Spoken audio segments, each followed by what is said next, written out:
নমস্কার, আমি সুপর্ণা। আজ আমি আপনাদের শোনাবো তারাপদ রায়ের লেখা খদ্দের। যদি আমার এই গল্প পাঠ আপনাদের ভালো লাগে তাহলে লাইক করে দেবেন, শেয়ার করে দেবেন এবং অবশ্যই সাবস্ক্রাইব করে দেবেন। চলুন শুরু করা যাক। খদ্দের। ওই বসে রয়েছে রমেশ, একটা ভাঙা সুটকেস, সেটা নারকেলের দড়ি দিয়ে বাঁধা, তার মধ্যে দুটো ছেঁড়া পুরাতন জামা প্যান্ট, পরনে একটা হাফ প্যান্ট, 2 সাইজ বড় ময়লা হাওয়াই শার্ট। পায়ের হাওয়াই চটি জোড়া অবশ্য নতুন, শেষ সম্বল মাইনের টাকা থেকে আজকে সকালেই কিনেছে। রমেশের হাতে একটা টিকিট ধরা রয়েছে, এখনই কিনেছে টিকিটের কাউন্টার থেকে। টিকিটটা হাওড়া থেকে খড়গপুর। রমেশ বসে আছে হাওড়া স্টেশনের প্ল্যাটফর্মের ওপরে। সে গ্রামে ফিরে যাচ্ছে। কলকাতায় তার পোষালো না। সে কিছুই বুঝে উঠতে পারল না। সে হাওড়া থেকে যাবে খড়গপুরে, সেখান থেকে বাসে 2 ঘন্টা, তারপর হেঁটে 1.5 ঘন্টা। সেখানে তাদের গ্রাম, সেখানে তার গরিব বিধবা মা, ছোট ছোট ভাই বোনেরা রয়েছে। রমেশ গাঁয়ের একজন লোকের সঙ্গে কলকাতায় এসেছিল উপার্জন করতে। কিছুই বিশেষ চায়নি সে, সামান্য চাকরের কাজ নিয়েই সে সন্তুষ্ট ছিল, অথবা সন্তুষ্ট থাকতে চেয়েছিল, কিন্তু সেটা সম্ভব হলো না। রমেশ বাসন মাজতে পারে, ঘর মুছতে পারে, কাপড় কাচতে পারে, বাজার করে হিসেব দিতে পারে। গায়ের স্কুলে সে 5 ক্লাস পড়িয়াছিল। রমেশ শেষ রাতে ভোর 4টের সময় উঠে কয়লা ভাঙতে পারে, দরকার পড়লে উনুন থেকে ভাতের হাঁড়ি নামাতে পারে। কলকাতা শহরে তার চাহিদা কিছু কম নয়, কিন্তু সে এখানে কাজ করতে পারল না। কলকাতায় আসার আগে ক্রমশ কাঁথিতে এক ভদ্রলোকের বাড়িতে অল্প কিছুদিন কাজ করেছিল। সেই ভদ্রলোক ছিলেন উকিল। রমেশদের গ্রামের বাড়িতে বাইরের লোকজন বিশেষ কেউ আসে না। কেই বা আসবে কিসের দরকারে? পাড়া প্রতিবেশী যারা আসে সবাই চেনা জানা। কিন্তু কাঁথির উকিলবাবুর বাড়িতে রমেশ দেখল সকাল সন্ধ্যা রবিবারের ছুটির দিনে অনেক লোকজন আসে। বাইরের ঘরটা গম গম করে লোকের ভিড়ে আর কথাবার্তায়। অল্প দিনের মধ্যে রমেশ জানতে পারে এই যারা দুবেলা উকিলবাবুর বাড়িতে আসে, উকিলবাবুর সঙ্গে আদালতে ছোটাছুটি করে, তাদের বলে মক্কেল। কিছুকালের মধ্যেই সে বাইরের ঘর খুলে দিয়ে লোকজন বসিয়ে বাড়ির মধ্যে থেকে উকিলবাবুকে ডেকে আনা শিখে গেল। কর্তা মশাই, মক্কেল এসেছে। উকিলবাবু হেঁকে বলতেন, ওদের বসাও, আমি যাচ্ছি। একটা ঝাড়ন দিয়ে চেয়ারগুলো ঝেড়ে মক্কেলদের বসিয়ে রমেশ এসে উকিলবাবুকে জানাতেন মক্কেল বাবুদের ভালো করে বসিয়ে এসেছি। কিন্তু কাঁথির এই উকিলবাবুর বাড়িতে রমেশ বেশি দিন কাজ করা সম্ভব হয়নি। উকিলবাবুর এক মক্কেলের মামলায় হেরে গিয়ে 6 মাস জেল হয়। কি একটা মারামারির মামলা ছিল সেটা। মক্কেলটা ছিল খুব মারকুটে। 6 মাস কারাবাসের পর জেল থেকে বেরিয়েই সে উকিলবাবুর খোঁজে আসে। উকিলবাবুর ভাগ্য ভালো যে ঠিক সেই সময় বাসায় ছিলেন না। কিন্তু জেল খাটা মক্কেলটির কোপ গিয়ে পড়ল রমেশের উপর। রমেশ যথারীতি যখন ঝাড়ন দিয়ে চেয়ার পরিষ্কার করে মক্কেলটিকে বসাতে গেছে এবং ঘোষণা করেছে যে উকিলবাবু বাড়ি নেই, একটু অপেক্ষা করতে হবে, সেই মুহূর্তে লোকটি রমেশের হয়ে থেকে কাপড়ের ঝাড়নটি কেড়ে নিয়ে তাকে পিঠ মোড়া করে বেঁধে ফেলে জনপুটে ঘায়ে দিয়ে সমুদ্রে নিক্ষেপ করবে বলে ক্রুদ্ধ ইচ্ছা জ্ঞাপন করে। রমেশের হাত বাঁধা ছিল, কিন্তু মুখ বাঁধা ছিল না। সে প্রাণ ভয়ে যথাসাধ্য চেঁচাতে থাকে। রমেশের চিৎকারে রাস্তা থেকে লোকজন এবং পাড়া প্রতিবেশী ছুটে এসে বিপজ্জনক মক্কেলটিকে ধরে ফেলে। তারপর পুলিশ এসে তাকে হাজতে চালান দেয়। তারপর আবার ফৌজদারি মামলা। কি এক অজ্ঞাত অবদ্ধ কারণে এবারও এই মারকুটে অর্ধমাদ লোকটি রমেশের উকিলবাবুকে তার মামলায় নিযুক্ত করে। ফলে যদিও রমেশই ভুক্তভোগী, উকিলবাবুর প্ররোচনায় রমেশ মামলার দিন আদালতে সাক্ষ্য দিতে যায় না। কিন্তু পাড়া প্রতিবেশী ও রাস্তার লোকজনের সাক্ষ্যে এবং বিশেষ করে এই কারণে যে লোকটি জেল থেকে ছাড়া পেয়েই আবার গোলমাল করেছে সেই দিনই, এইসব বিবেচনা করে মহামান্য আদালত এই দাগী আসামিকে আবার 6 মাসের জেল দেন। রমেশের উকিলবাবুর বহু ধরাধরি, অনুনয় বিনয়, যুক্তি তর্ক দিয়েই লোকটির জেল খাটা আটকাতে পারলেন না। রোষ কষায়াতে লোচনে লোকটি উকিলবাবুর দিকে তাকাতে তাকাতে পুলিশের সঙ্গে আবার জেলে চলে গেল। লোকটি আবার জেল হয়েছে এই খবর শোনার পর রমেশ খুবই আতঙ্কিত বোধ করতে লাগলো এবং 6 মাস পূর্ণ হবার সপ্তাহে আগেই উকিলবাবুর গৃহ তথা কাঁথি থেকে পালালো। গাঁয়ে গিয়ে 2-1 মাস থাকার পর সে অন্য এক গ্রামবাসীর সঙ্গে অতঃপর কলকাতায় এলো। সেই ব্যক্তি কলকাতায় এক ডাক্তারবাবুর বাড়িতে রান্নার কাজ করে। সেই বাড়িতেই রমেশের জন্য একটা 5 ফরমাস খাটবার কাজ জুটল। চাকরের কাজে যে হতভাগ্য বালকের জীবন শুরু, তার যে ভাগ্য ভালো নয় সে কথা বলার অপেক্ষা রাখে না। তারই মধ্যে কারোর কারোর ভাগ্য একটু কম খারাপ হয়। রমেশের ভাগ্য কিন্তু খুবই খারাপ। রমেশ যে ডাক্তারবাবু বাড়িতে এসেছে সেই ডাক্তারবাবু মনস্তত্ত্ববিদ, অর্থাৎ 2 কথার পাগলের ডাক্তার। ঠিক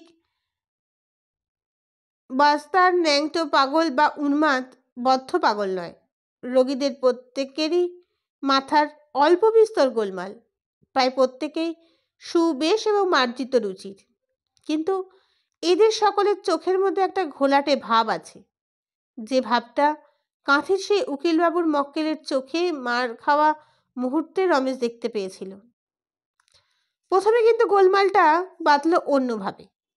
রমেশ কাঁথির কাছ থেকে শিখে এসেছে বাইরের লোক যারা আসে তারা হলো মক্কেল।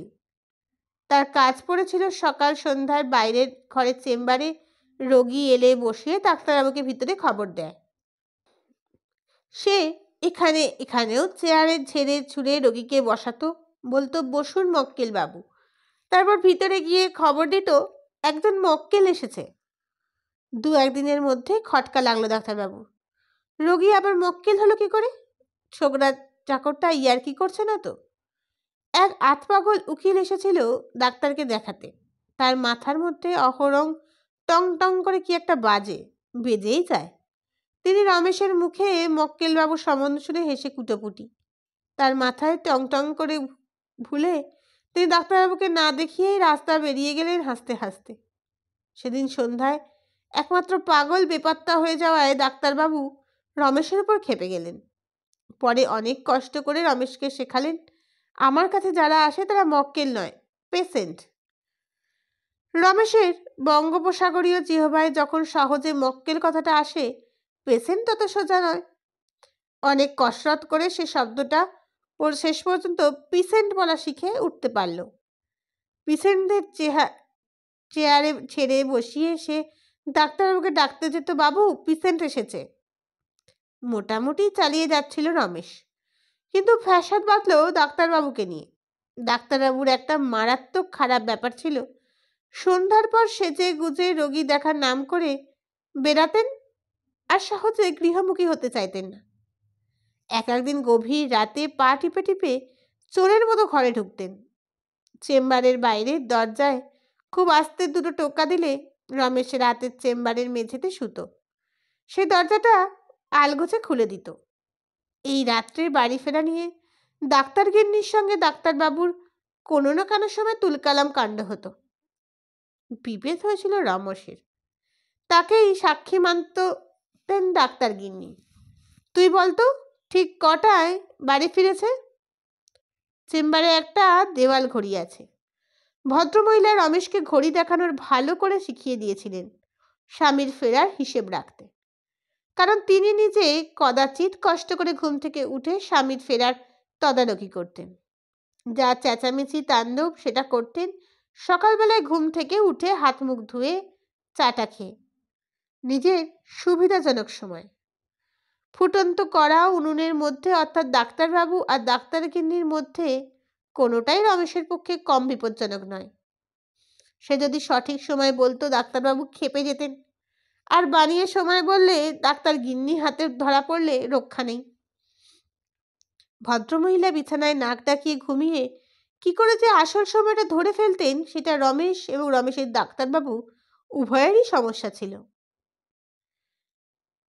কিছুটা বুদ্ধি খরচ করে মোটামুটি জোড়াতালি দিয়ে রমেশ চালিয়ে যাচ্ছিল, কিন্তু শেষে আর পারল না। একদিন একেবারে রাত কাবার করে দিয়ে ডাক্তারবাবু বাড়ি ফিরেছেন। ফিরতেই চাপা গলায় রমেশকে শাসিয়েছেন, এই সাবধান, যদি বলবি তো রাত কাবার করে ফিরেছি একদম ঘাড় করে বাড়ি থেকে বের করে দেব। ডাক্তারবাবু তো বাড়িতে ঢুকেই নিজের বিছানায় গিয়ে চাদর মুড়ি দিয়ে শুয়ে পড়লেন। পাশের খাটে গৃহিণী তখন ঘুম থেকে ওঠেননি। মহিলা সময় মতো ধীরে সুস্থে ঘুম থেকে উঠে পরিতৃপ্তির সঙ্গে প্রাতরাশ সমাপ্ত করে গভীর নিদ্রায় মগ্ন স্বামীকে বিছানা থেকে চুলের মুঠি ধরে তুললেন।